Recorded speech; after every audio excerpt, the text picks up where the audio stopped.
Viva Voz, com Vera Magalhães.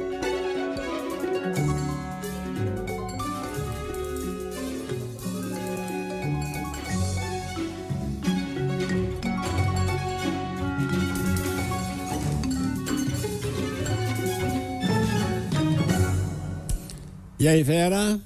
Oi, Sardenberg, boa tarde para você, para Cássia, para quem nos ouve e nos assiste. Boa tarde, Vera. Bom, Vera, sempre se pensou, ou muita gente pensou, que essa eleição seria uma eleição polarizada Lula-Bolsonaro, e especialmente nas grandes capitais. Estamos aqui falando de São Paulo, por exemplo, né? Mas parece que não está indo bem assim, né, Vera? Os padrinhos estão com dificuldade de transferir votos. É engraçado, né, Sardenberg? Porque passados aí quase 2 anos da eleição presidencial, que foi muito acirrada entre Lula e Bolsonaro, e dois, né, políticos com esse carisma e essa força pessoal, personalista que eles têm, se imaginava que agora seria um tirateima daquela disputa que foi tão apertada. E realmente a polarização ela segue no Brasil. A gente tem visto aí todos os debates entre esquerda e direita, temas concernentes ali a se você é de esquerda ou de direita, a questão toda dessa discussão para a anistia dos condenados do 8 de janeiro, Bolsonaro levando gente às ruas. Mas nas disputas municipais, embora em muitas das cidades essa distinção entre esquerda e direita esteja presente, não parece que o eleitor de Lula ou de Bolsonaro está olhando para quem esses padrinhos estão indicando e decidindo automaticamente o seu voto. Isso ainda pode acontecer daqui até a eleição, a gente tem quase um mês até as urnas?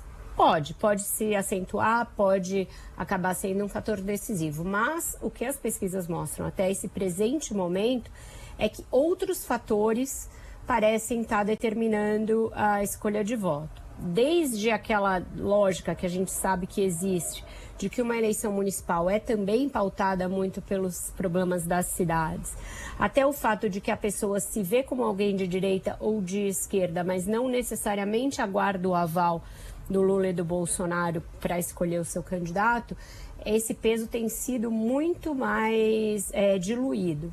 Peguemos, por exemplo, a situação do Guilherme Boulos, né? Ele apostou todas as fichas na associação com o Lula. A propaganda dele da TV, a primeira cena que aparece é o Lula batendo na porta dele junto com a Janja para tomar um café da manhã na casa dele. E tudo é construído em cima disso. Palanque com o Lula, o Lula na TV pedindo voto para ele. E até agora, o que se vê é que o eleitor do Lula não necessariamente vê no Boulos esse candidato, melhor candidato para ele. Os votos de quem foi Lula em 2022 na cidade de São Paulo também pulverizados, cerca de 45% indo para o Boulos e o resto pulverizado a partir de circunstâncias muito específicas. E aí a gente vê uma dificuldade da esquerda em São Paulo e no país, eu diria, de falar com alguns públicos. Porque entre os jovens, que o Boulos começou muito bem, ele foi muito bem na eleição de 2022, ele tinha ali um atributo de falar bem nas redes sociais e tal, esse apoio nele entre os jovens está, no momento, minguando. As pesquisas mostram uma queda acentuada do voto do Boulos nesse público. E aí o que entra? Entra o Pablo Marçal muito fortemente, né, nesse eleitorado de 16 a 24 anos, graças às redes sociais, graças àquela coisa meio dos memes que ele tem, etc. Outro público em que o PT, a esquerda, não entra é o público evangélico, e isso já é uma coisa tradicional desde o Lula e segue com o Boulos. E, por fim, aquele voto da periferia, que é um voto associado ao petismo, associado ao lulismo, né, tinha a história do cinturão vermelho na periferia de São Paulo. Esse voto também não está com o Boulos, ele está diluído entre outros candidatos, muito fortemente com o prefeito Ricardo Nunes, seguindo aquela lógica das entregas, mas também ali aparecendo um pouco com o Marçal, tinha mais voto com o Datena está caindo, mas o Boulos não está conseguindo performar bem nesses públicos do Lula.